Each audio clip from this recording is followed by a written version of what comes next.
Okay, आज कुछ questions करेंगे जो थ्योरम्स हम लोग ऑलरेडी पढ़ चुके हैं उनके ऊपर। सबसे पहला क्वेश्चन इनमें से आ रहा है,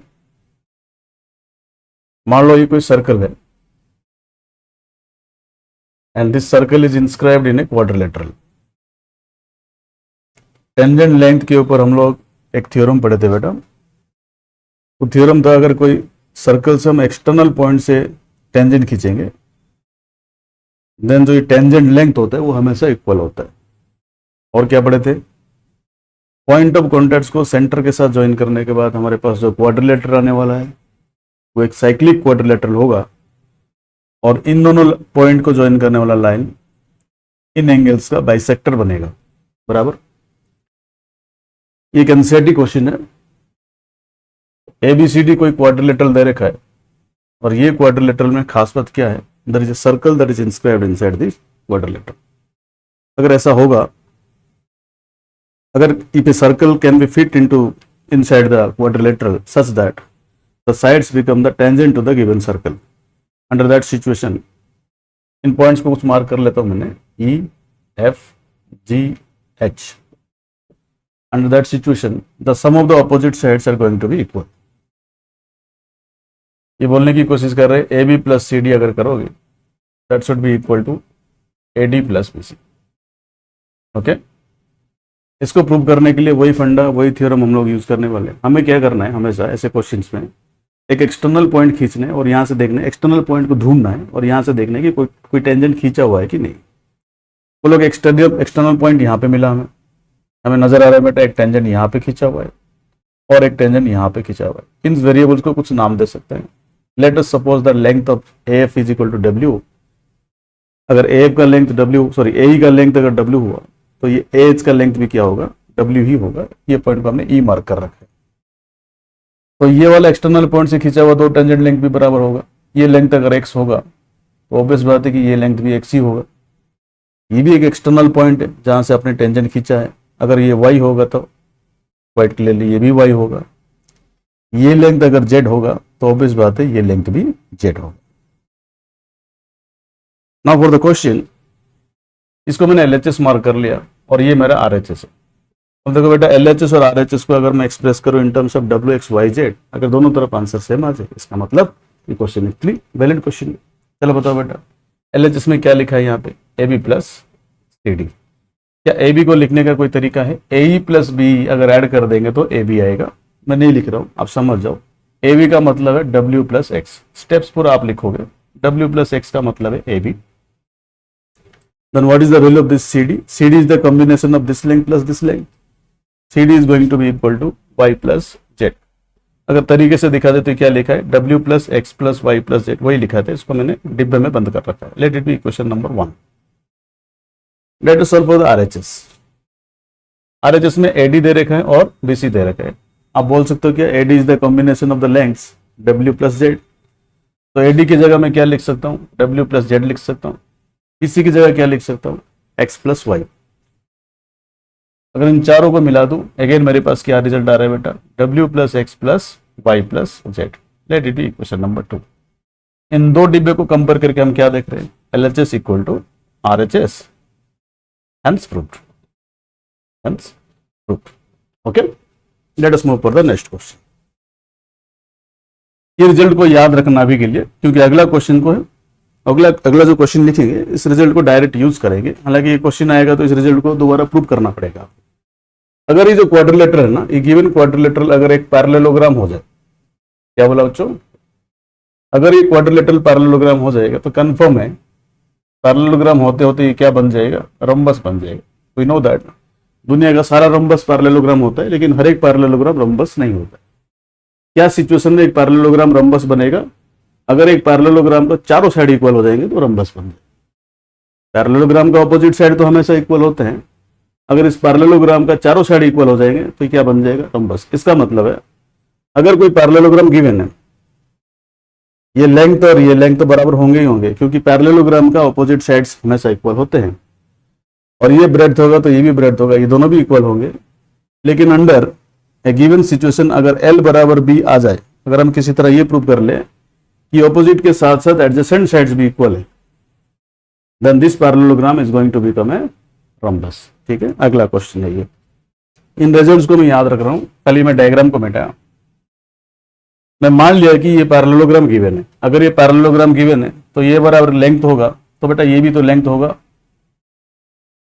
अगर ये ब्रेड्थ होगा तो ये भी ब्रेड्थ होगा, क्योंकि पैरेललोग्राम का ऑपोजिट साइड्स हमेशा इक्वल होते हैं।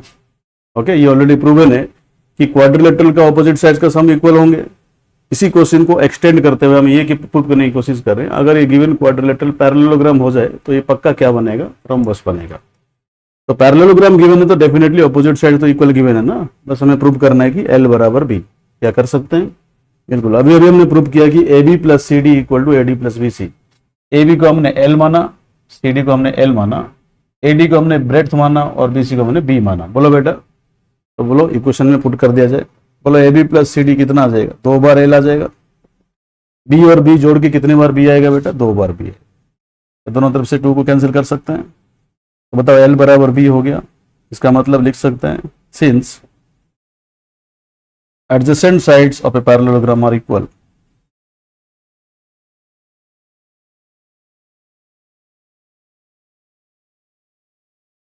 this implies parallelogram is a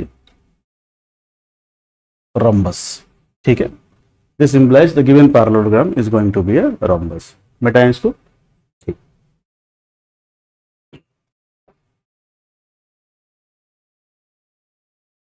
आगे बढ़ते हैं अगले क्वेश्चन की तरफ। कुछ क्वेश्चन देखो, मान लो कोई ट्रायंगल दे रखा है। ये ट्रायंगल में एक साइड दे रखा है 8 सेंटीमीटर, एक साइड दे रखा है 10 सेंटीमीटर और एक साइड दे रखा है 12 सेंटीमीटर। लेट ABC भी ये ट्रायंगल, और ये ट्रायंगल में एक सर्कल इंस्क्राइब्ड। अगर सर्कल इंस्क्राइब्ड है, ये पॉइंट को कुछ मान सकते हो, जैसे ABC हो गया, अगला पॉइंट को D मान लेते हैं, इसको E मान लेते हैं, इसको F मान लेते हैं। इस क्वेश्चन में आपको पूछेगा, कोई भी एक लेंथ पूछ लेगा AD कितना, उसके बाद पूछ लेगा BE कितना, उसके बाद पूछ लेगा CF कितना। ऑब्वियस बात है, AD पूछा तो AF नहीं पूछेगा, क्योंकि AD और F तो बराबर होंगे। अगर BE पूछा है तो ऑब्वियस बात है BD नहीं पूछेगा। अगर CF पूछा तो ऑब्वियस बात है CE नहीं पूछे, तो बात एक ही है। तो यहाँ पे 3 रिजल्ट ही पूछेगा, तीनों का लेंथ कितना है। क्वेश्चन को सॉल्व करने का 2 अप्रोच होता है बेटा। एक अप्रोच जो बुक में दिया जाता है वो मैं बताऊंगा, ये भी सीखना पड़ेगा आपको, क्योंकि इसमें लीनियर इक्वेशन इन 3 वेरिएबल्स कैसे सॉल्व होता है आपका आइडिया आ जाएगा। और दूसरा अप्रोच मैं अपने तरीके से बताऊंगा, एक तरीका जिससे क्वेश्चन आसानी से सॉल्व हो जाए। Okay, let us solve by both of the methods. Book वाला अप्रोच से सॉल्व कर रहे हैं। पहले इनमें से किसी भी एक लेंथ को कुछ मान लो वेरिएबल लेके। क्या मान ले वेरिएबल, इसको मैंने x मान लिया, तो बता मेरा ये भी कितना आएगा, ये भी x आएगा। बोलो ये कितना आएगा, इसको हमने y मान लिया, इसको भी क्या मान लिया, y। हालांकि x की जगह इसको x में लिख सकते हैं, वही हमारा अगला तरीका होगा। फिलहाल 3 वेरिएबल से सॉल्व करते हैं, बुक में दिए जाते हैं मेथड, ये भी अच्छा है। तो ये लेंथ को अगर हमने z मान लिया तो ये लेंथ भी हमारे लिए क्या होगा, z होगा। अब हम क्या करेंगे, जो हमारे पास गिवन इन्फॉर्मेशन है, these are the lengths of the sides, उनको XYZ के लैंग्वेज में लिखेंगे। बताओ बेटा, अगर x में y जोड़ दूं, क्या ये साइड लेंथ आएगा, लेट इट बी 8। अगर y में z जोड़ दूं, क्या ये साइड लेंथ आएगा, लेट इट बी 10। अगर मैं z में x जोड़ दूं तो साइड लेंथ आएगा 12। ये लीनियर इक्वेशन 1, ये लीनियर इक्वेशन 2, ये लीनियर इक्वेशन 3। हम लोग पढ़ चुके हैं linear equation in 2 variables, but यहाँ पे लीनियर इक्वेशन कितना वेरिएबल में आ रहे हैं, 3 वेरिएबल में आ रहे हैं। इतना याद रखना बेटा, जितना ज्यादा वेरिएबल्स होंगे उतना ज्यादा इक्वेशन चाहिए। मान ले मुझे 3 वेरिएबल्स दिख रहे हैं XYZ, तो तीनों इक्वेशन चाहिए। इसका मतलब है जो गिवन इन्फॉर्मेशन है, given number of equations are sufficient to solve the value of X, Y and Z। But इसको आसान तरीके से सॉल्व करने के लिए हम जो तरीका यहाँ पे जुगाड़ बनाते हैं वो ये होता है, यहाँ पे एक्स वाई कौन मिसिंग है, जेड मिसिंग है। यहाँ पे वाई जेड के साथ कौन मिसिंग है, एक्स मिसिंग है। यहाँ पे एक्स और जेड के साथ कौन मिसिंग है, वाई मिसिंग है। हम क्या करते हैं, तीनों को एक साथ ले आते हैं। तीनों को एक साथ ले आने का जो तरीका होता है, इन तीनों को जोड़ दिया जाता है। अब इन तीनों को जोड़ दे तो एक साथ तीनों आ जाएंगे। बताओ बेटा, क्या एक्स और एक्स 2 बार आ रहे हैं, क्या वाई और वाई 2 बार आ रहे हैं। सिमिलरली जेड और जेड भी 2 बार आएंगे। राइट हैंड साइड बताओ, ये 20 हुआ, ये 10 हुआ, तो राइट हैंड साइड कितना आ रहा है बेटा, 30 आ रहा है। यहाँ से 2 कॉमन लेके रखूंगा तो x plus Y plus Z, बताओ बेटा 30 2 इंटू 15, दोनों तरफ से मैंने 2 कैंसिल कर दिया, तो x plus Y plus Z का वैल्यू कितना आ रहा है 15। Let it be equation number 4। ये कोई गिवन इक्वेशन नहीं था, इन्हीं इक्वेशन को मैनिपुलेट करके हमने अपने तरीके से एक इक्वेशन बनाया सो दैट इसको सॉल्व करना ज्यादा आसान हो। फिर एक एक को बुलाएंगे और एक एक को बुला के पेरेंट इक्वेशन में सब्स्टिट्यूट कर देंगे। सब्स्टिट्यूट करने के बाद आपके पास 2 ऑप्शन है, किसी एक को सब्स्टिट्यूट करके भी आंसर सॉल्व कर सकते हो। देखिए कैसे प्रोसेस होता है। पहले मैंने इस इक्वेशन को लिख दिया, x plus Y plus Z equal to कितना 15। इनमें से जो भी इक्वेशन आपको अच्छा लगे उसको सब्स्टिट्यूट कर दो। बेटा x प्लस वाई का वैल्यू कितना है 8 है, तो x प्लस वाई की जगह मैंने क्या पुट करना है 8 पुट करना है। यहाँ पे 8 पुट करते ही ये कितना आ जाएगा 15, तो z का वैल्यू कितना आ जाएगा 7। जैसे ही आपको z का वैल्यू मिल गया, यहाँ पे पुट करने से x मिल जाएगा, यहाँ पे पुट करने से y मिल जाएगा। कर सकते हो या फिर इसी प्रोसेस को रिपीट कर सकते हो। जैसे x plus Y plus Z equal to कितना दिया है 15 दिया है, तो अगर मैं इस इक्वेशन को सब्स्टिट्यूट कर दूं तो x का वैल्यू मिल जाएगा, y प्लस जेड का वैल्यू कितना है 10।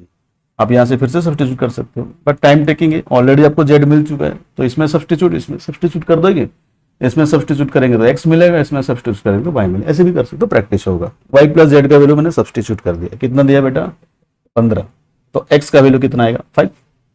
सिमिलरली इस इक्वेशन का वैल्यू पुट करके भी सॉल्व कर सकते हो या फिर किसी इंडिविजुअल वेरिएबल को सॉल्व करके भी कर सकते हो। This is one of the methods. ये मेथड आगे चल के हम लोग यूज करेंगे कोऑर्डिनेट ज्योमेट्री में, जहां पे ट्रायंगल का मिड पॉइंट्स गिवन होगा, हमें वर्टिसेस पूछा होगा। हालांकि उसके लिए भी बहुत शानदार मेथड है, बट फिर भी ये कर सकते हैं, बुक में दिया जाता है। ओके, तो अगला तरीका देखते हैं इस क्वेश्चन को सॉल्व करने का। मिटा रहा हूं ये। इस क्वेश्चन को सॉल्व करने जो अगला मेथड है, यहाँ पे हम 3 वेरिएबल्स को क्रिएट नहीं करेंगे, किसी एक वेरिएबल को एक्स तो रहने दो। यहाँ पे मैंने y को गायब कर, let it be written again. इस डायग्राम को पूरा मिटा दिया मैंने। इसी क्वेश्चन को दोबारा करते हैं एक वेरिएबल के साथ। डाटा मैंने लिया था 8, 10 और 12, एज इट इज में लिख दे रहा हूं। ये 8 है, ये 10 है, ये 12 है। तरीका ये बोल रहा है किसी एक पार्ट को कहीं पे भी आप x मान लो, मैंने यहाँ x मान लिया। जैसे ये लेंथ x हो जाएगा, x का एक्सटर्नल पॉइंट से खींचा हुआ टेंजेंट का लेंथ ही तो x आ रहा है, इसका मतलब ये लेंथ भी कितना आएगा, ये भी x आएगा ना। यहाँ पे अगला वेरिएबल लेने की जगह आपने ऑलरेडी x ले रखा है और ये पूरा का पूरा वैल्यू कितना है 8 है, तो ये वाला हिस्सा कितना होगा सर पूरा 8 है, यहाँ तक x चला गया तो ये होगा 8 माइनस एक्स। तो ये कितना होगा सर, ये भी तो होगा 8 माइनस एक्स। बहुत बढ़िया, ये x है तो ये x है, ये पूरा का लेंथ कितना है 12 से x जाएगा तो ये वाला वैल्यू कितना होगा सर, ये भी लेंथ होगा 12 माइनस एक्स और ये भी लेंथ होगा 12 माइनस एक्स। नाउ देन अगर यहां तक आप आ चुके हो, उसके बाद हम करेंगे क्या, ये साइड लेंथ तो पूरा मुझे मालूम है। अब ये 12 माइनस एक्स और 8 माइनस एक्स का कॉम्बिनेशन बन गया, इन दोनों को जोड़ने से वापस में कितना आना चाहिए 10 आना चाहिए। जोड़ते हैं और इक्वेशन लिखते हैं, 12 minus X plus 8 minus X equal to 10, तो 20 माइनस 2x इक्वल्स टू 10, तो 10 इक्वल टू 2x। उस हिसाब से x का वैल्यू कितना आ रहा है 5। अब x का वैल्यू 5 आएगा, जो जो हिस्सा पूछा है उसका आंसर निकाल पाएंगे। ये पूछा था, यहाँ पे x का वैल्यू सब्स्टिट्यूट करेंगे तो 12 माइनस 5 से ये कितना आ रहा है 7 आ रहा है, तो ये 7 हुआ। ये पूछा था x तो 5 है, सीधा सीधा लिख दे 5, और ये पूछा था 8 से 5 जाएगा तो कितना आएगा 3, ये वाला लेंथ आएगा 3। ये नहीं, ये पूछा था, जो भी है समझ में आ गया। So in this way you can solve the values of the given lengths without taking more variables than one. Okay?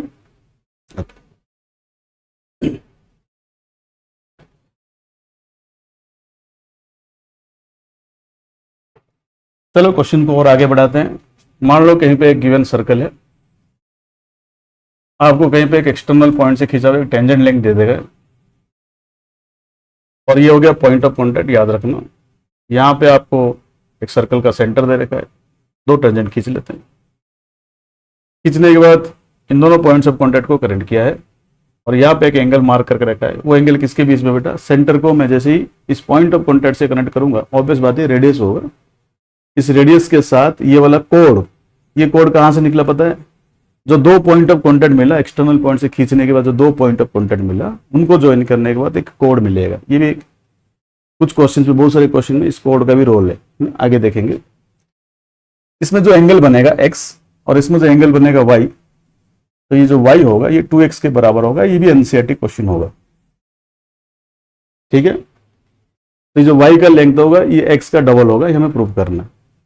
Prove करने के लिए बहुत सारा मेथड यूज कर सकते हैं, बहुत सारे एंगल्स हम क्रिएट कर सकते हैं, लेकिन मेरे को तो सबसे आसान लगता है इस क्वेश्चन को सॉल्व करने का, अपने तरीके से मैं बोलूंगा। बट इसको मैं इसके साथ कनेक्ट कर दिया। कनेक्ट करने के बाद अगर ये सर्कल का रेडियस है तो ये भी तो सर्कल का रेडियस होगा, और ये बेचारा क्या बन जाएगा बेटा, आइसोस्केलेस ट्रायंगल बन जाएगा। आइसोस्केलेस ट्रायंगल का अपोजिट एंगल्स इक्वल होते हैं, तो ये एंगल x तो ये एंगल x होगा, और इस एंगल को अपने से मैं कुछ मार्क करके रखा है w। मैं क्या कर रहा हूँ, w का कोई रोल नहीं है, मुझे y और x के बीच में रिलेशनशिप एस्टेब्लिश करना है, तो मुझे w को गायब करने का तरीका ढूंढना पड़ेगा। इसमें तुम क्या करते हैं, दो सिमिलर इक्वेशन बनाते हैं जहां पे w शामिल हो, सिमिलर इक्वेशन बनाते हैं, w को फिर गायब कर देते हैं। तो तरीका देखो बेटा, ये जो एक्सटर्नल पॉइंट से खींचा हुआ क्वाड्रिलेटरल आपको दिख रहा है, ये क्वाड्रिलेटरल अपने में क्या है, एक साइक्लिक क्वाड्रिलेटरल है, लास्ट क्लास में हम समझे थे बेटा। एक क्वाड्रिलेटरल क्या होता है, एक साइक्लिक क्वाड्रिलेटरल होता है। इसका मतलब इस साइक्लिक क्वाड्रिलेटरल में अगर y और w दे दिया गया, क्या आप लिख सकते हो y प्लस w का वैल्यू 180 डिग्री होगा कि नहीं, बिल्कुल होगा सर। तो w को यूज करके मैंने एक इक्वेशन लिख दिया, और एक सिमिलर इक्वेशन बनाऊंगा जहां पे w शामिल। सिमिलर इक्वेशन का मतलब RHS सेम होना चाहिए। तो दिख रहा है, एंगल सम प्रॉपर्टी ट्रायंगल का यूज कर लूंगा तब भी तो 180 डिग्री क्रिएट होगा w के साथ, आराम से बनाते हैं, फिर बढ़िया हो गया। यहाँ पे x plus w plus x कर दूंगा, ये भी 180 डिग्री आएगा। रीजन बताओ बेटा, this is due to angle sum property. Angle sum property ये बोल रहे हैं किसी ट्रायंगल का 3 एंगल को आप जोड़ दोगे तो 180 डिग्री आएगा। या दोनों का RHS बराबर है तो LHS भी बराबर होगा। implies y plus w is going to be x plus w plus x. w got cancelled from both sides, तो y का वैल्यू कितना आ रहा है बेटा, 2x. Hence proved. Okay, let us move for the next question.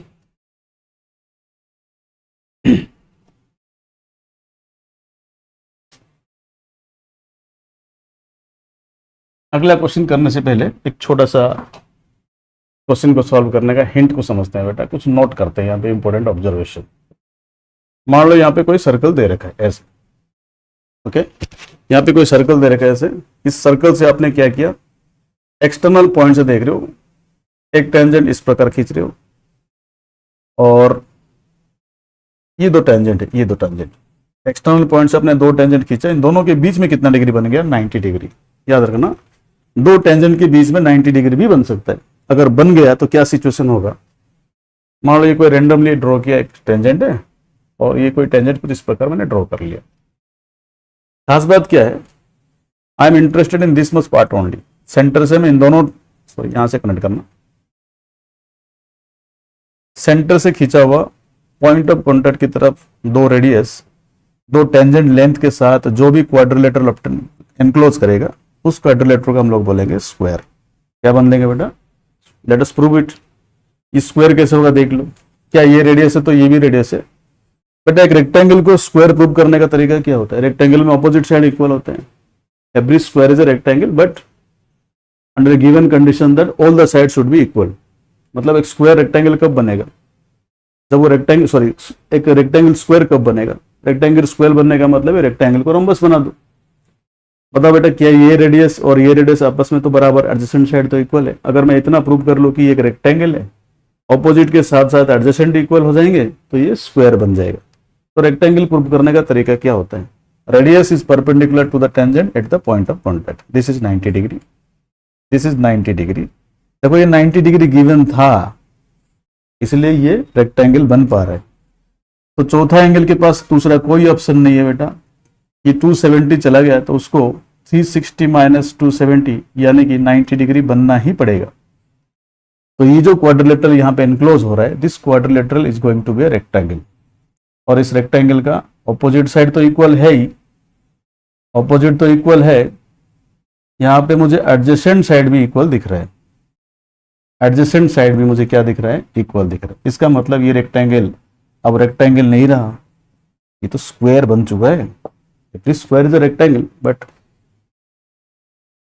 ये rectangle अब square बन चुका है। स्क्वायर का मतलब है ये आर और ये आर, तो ये भी आर और ये भी आर, चारों साइड इक्वल होते हैं स्क्वायर का, तो ये भी रेडियस हो जाएगा, ये भी रेडियस हो जाएगा। बोलने का मतलब है यहाँ पे जो लेंथ कट रहा है ना, टेंजेंट लेंथ, वो रेडियस के बराबर होगा। ओके, तो लिख सकते हैं when pair of tangents enclose 90 degree, then the lengths of tangent will equal to radius of the inscribed circle। क्या सीखा बेटा इस थ्योरम में, इस नोट में? अगर कोई pair of tangents 90 degree enclose करेंगे तो इनका जो tangent length, corresponding tangent length होगा, हर जगह नहीं, जहां पे 90 डिग्री बन रहे हैं वहां की बात कर रहे हैं, वहां पे जहां पे 90 डिग्री बन रहे हैं उसका टेंजेंट लेंथ जो होगा वो सर्कल का रेडियस के बराबर होगा। इस पॉइंट को याद रखोगे, डायरेक्ट यूज करेंगे क्वेश्चंस। देखो बेटा कैसे क्वेश्चंस में यूज होते हैं ये।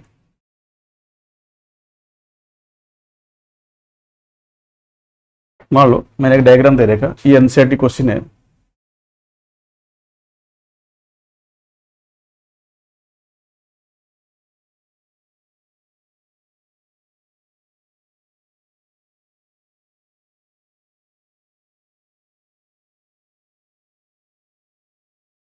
Ninety degree, you are asked to find the radius of the circle. Circle का रेडियस पूछेगा तो कोई ना कोई इन्फॉर्मेशन गिवन होगा। ये जो साइड दे रखा है, ये दे रखा है 25 सेंटीमीटर, ये जो साइड लेंथ दे रखा है वो दे रखा है 38 सेंटीमीटर। वही डाटा दे रहा हूँ बेटा जो ऑलरेडी अवेलेबल डाटा है। और ये जो लेंथ है ना, ये पर्टिकुलर लेंथ को बोल दिया है 27, पूरा नहीं, इस लेंथ को बोला है 27। इस क्वेश्चन को बड़ी आसानी से सॉल्व कर लेंगे। आपके दिमाग में स्ट्राइक कर लेना चाहिए, यहाँ पे 90 डिग्री है तो सर्कल का रेडियस के साथ कौन सा टेंजेंट लेंथ कोइंसिडेंस रखता है बेटा? यहाँ पे ये वाला लेंथ। अगर आपको पहले से पता है, आपके आंखें चमक जाना चाहिए यहाँ पे। सर यहाँ पे अगर ऐसे एनक्लोज कर देंगे क्वाड्रिलेटरल, दैट क्वाड्रिलेटरल रेक्टेंगल बनते बनते स्क्वायर भी बन जाएगा, तो ये सर्कल का रेडियस होगा, तो ये भी सर्कल का रेडियस ही होगा। कौन? ये जो टेंजेंट लेंथ है वो भी सर्कल का रेडियस के ही बराबर होगा। इसका मतलब ये आर, ये आर, ये आर और ये आर, इन्फॉर्मेशन वहां से अवेलेबल है तो यहां घुमा के यहां तक ले आते तो आर सॉल्व हो जाएगा। समझ पा रहे हो आप? तो इस इन्फॉर्मेशन को मैं इस तरफ घुमा दे रहा हूं सो दैट मुझे इन्फॉर्मेशन यहाँ अवेलेबल हो जाए। यहाँ पे नहीं ले सकते क्योंकि ये वाला वैल्यू मुझे पता नहीं है, बट यहाँ पे लाऊंगा तो अवेलेबल कितना आएगा? 27। सबसे पहले ये एरिया को मार्क कर लेते हैं, ये रीजन को, ये 27 तो ये 27 आएगा। सारे से क्यों? एक्सटर्नल पॉइंट से खींचा हुआ दो टेंजेंट लेंथ हमेशा बराबर होता है, तो ये 27 तो ये 27 होगा। ये पूरा का पूरा 38 दे रखा है, तो 38 माइनस 27 से ये आएगा 11। अगर ये 11 तो ये भी आएगा 11। ओके, जैसे ये 11 आ गया, ये पूरा कितना था? 25, तो ये वाला हिस्सा कितना आएगा जिसको हमने आर मान रखा है? वो होगा 25 minus 11 which is equal to 14 centimetre. बराबर। In this way we can solve it. Okay, बढ़ते हैं अगला कॉन्सेप्ट की ओर।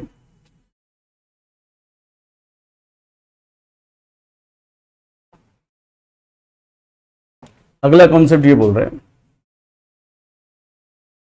मान लो ये कोई सर्कल है,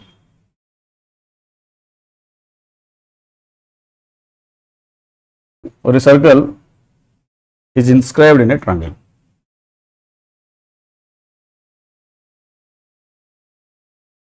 whenever circle is inscribed in a triangle, जो टेंजेंट बन रहा है ना, साइड से टेंजेंट बनेंगे। क्यों? This is the only point of contact between the line side BC and the circle. हम जानते हैं अगर एक लाइन और एक सर्कल के बीच में अगर एक ही पॉइंट ऑफ कॉन्टैक्ट होता है तो ये बन जाएगा टेंजेंट। अगर ये टेंजेंट है, इस सर्कल का सेंटर से अगर इस टेंजेंट को मैं ज्वाइन कर दूं, ये जो लेंथ है जिसको हम लोग रेडियस बोलते हैं, ये रेडियस इस बेस के साथ परपेंडिकुलर बनाएगा? बिल्कुल बनाएगा, क्योंकि radius is perpendicular to the tangent at the point of contact. Okay, अगर मैं इस बी को इसको ज्वाइन कर दूं, सी को इससे ज्वाइन कर दूं, क्या बन जाएगा बेटा? एक छोटा सा ट्रायंगल बन जाएगा BOC। या सिमिलरली आप AOC ट्रायंगल बना सकते हो एंड BOA ट्रायंगल भी बना सकते हो, तो बना देते हैं। मुझे इस पूरे ट्रायंगल ABC को मैंने 3 पार्ट्स में तोड़ा, तीनों ही पार्ट्स ही ट्रायंगल है। तीनों ट्रायंगल में हमने खास बात क्या रखा? जो गिवन ट्रायंगल था उसी का साइड्स को हमने बेस की तरह यूज किया। बताओ बेटा, इस ट्रायंगल में अगर मैं बोलूं एरिया ऑफ एबीसी बताओ, क्या इन तीनों ट्रायंगल, छोटे छोटे ट्रायंगल को आपस में जोड़ के इस एरिया को फाइंड नहीं कर सकते? फाइंड कर सकते हैं। कैसे फाइंड करेंगे? एरिया ऑफ, बताओ बेटा, ओ बी सी, हर बार हम वो को यूज कर रहे हैं। Area of O B C plus area of, बताओ, यहां पे बी सी यूज किया, अगला साइड ए बी, अगला साइड ए सी, तो डायग्राम देखने का जरूरत नहीं। Area of O A C plus area of O B, मतलब तीनों साइड को एक एक बार यूज कर लेना है आपको। और जैसे इसका एरिया हम फाइंड करेंगे, बाकी का एरिया भी वैसे ही होगा, हमें समझ जाना चाहिए। कैसे? सर यहाँ पे अगर रेडियस को ज्वाइन करूंगा ये भी तो परपेंडिकुलर होगा, और यहाँ पे रेडियस को ज्वाइन करूंगा ये भी परपेंडिकुलर होगा। तीनों केस में छोटे छोटे ट्रायंगल्स जो बन रहे हैं उनका जो हाइट बन रहा है ना उस बेस के रेस्पेक्ट में, वो रेडियस ही हो रहा है। हम जानते हैं एरिया ऑफ द ट्रायंगल का formula half base into height, मतलब ये छोटे छोटे ट्रायंगल में जो हाइट का किरदार ले रहे हैं बेटा वो कौन है? इस गिवन सर्कल का रेडियस है। Okay, let us use the values. OBC का एरिया फाइंड करेंगे तो क्या फॉर्मूला हम सीखें? Half base, base is nothing but BC only and radius is the height. यहाँ पे बीसी यूज किया तो यहाँ पे एसी यूज करूंगा, डायग्राम देखने का जरूरत नहीं है, एसी इंटू आर। और यहाँ पे ए बी यूज करूंगा, डायग्राम देखने का जरूरत नहीं है, ए बी इंटू आर। क्या आर कॉमन जा सकता है? हाफ भी कॉमन जा सकता है। अगर मैं कॉमन ले लूँ, यहाँ पे बनेगा A B plus B C plus C A. What is this? Sir ये गिवन ट्रायंगल का पेरीमीटर है। इसका मतलब है अगर मुझे रेडियस पता है और ट्रायंगल का पेरीमीटर पता है, और रेडियस कौन सा? इंस्क्राइब्ड सर्कल का रेडियस। कोई भी ट्रायंगल में तो एक इंस्क्राइब्ड सर्कल होगा ही होगा। उस इंस्क्राइब्ड सर्कल का जो रेडियस होगा अगर वो पता है और ट्रायंगल का तीनों साइड्स पता है, तो विदाउट यूजिंग हेरन्स फॉर्मूला हम सीधा मल्टीप्लाई करके भी एरिया निकाल सकते हैं।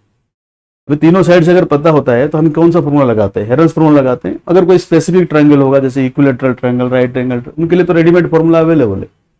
मान लो सिर्फ तीनों साइड्स दे दिया है और स्केलिन ट्रायंगल बोल दिया, उसके लिए तो कोई रेडीमेड फॉर्मूला रटते नहीं हम लोग तो स्केलिन ट्रायंगल में हेरन्स फॉर्मूला ही लगाते हैं, हमारे पास ऑप्शन नहीं होता। लेकिन उस सिचुएशन में अगर इंस्क्राइब्ड सर्कल का रेडियस भी पता चल गया ना, तो half R into perimeter of the triangle करके हम लोग उस ट्रायंगल का एरिया निकाल सकते हैं। मतलब ट्रायंगल का एरिया निकालने का हमारे पास दो ऑप्शन आ गए यहाँ पे। एक तो कोई भी रेडीमेड फॉर्मूला जैसे half base into height, √3/4 into S square for equilateral triangle, half product of the side containing right angle for right angle triangle. और हमारे पास जो रेडीमेड फॉर्मूला आ रहा है वो क्या आ रहा है बेटा? Half into radius multiplied by perimeter. इस फॉर्मूला को थोड़ा सा और एक्सटेंड भी कर सकते हैं। पेरीमीटर बाई 2 होता है semi perimeter. You can say semi perimeter of the triangle multiplied by radius, multiplied by the radius of the inscribed circle. But फिलहाल हम लोग इस फॉर्मूला में कंसंट्रेट करते हैं। जो भी क्वेश्चन आएगा ऊपर वाला फॉर्मूला को हम लोग यूज करना है। ठीक है, तो क्या सीखे यहाँ पे? मोस्ट ऑफ द केसेस में हम लोग करते क्या है, यहाँ पे कोई भी गिवन ट्रायंगल का जो एरिया होता है ना, एक तो जो रेडीमेड फॉर्मूला हमारे पास अवेलेबल होता है उस तरीके से निकालेंगे। रेडीमेड फॉर्मूला क्या क्या होता है? एक होता है बेटा हेरन्स फॉर्मूला।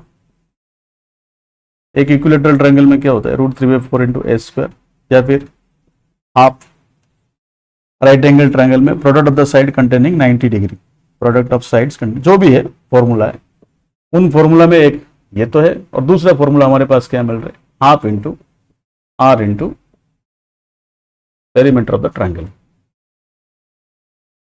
फिर इन दोनों को जब इक्वल कर देंगे, जो हमारा अननोन थे क्वेश्चन में वो सॉल्व हो जाएगा। मैं कुछ एग्जांपल से आपको समझाऊंगा, बट ये अप्रोच को आप याद रखना।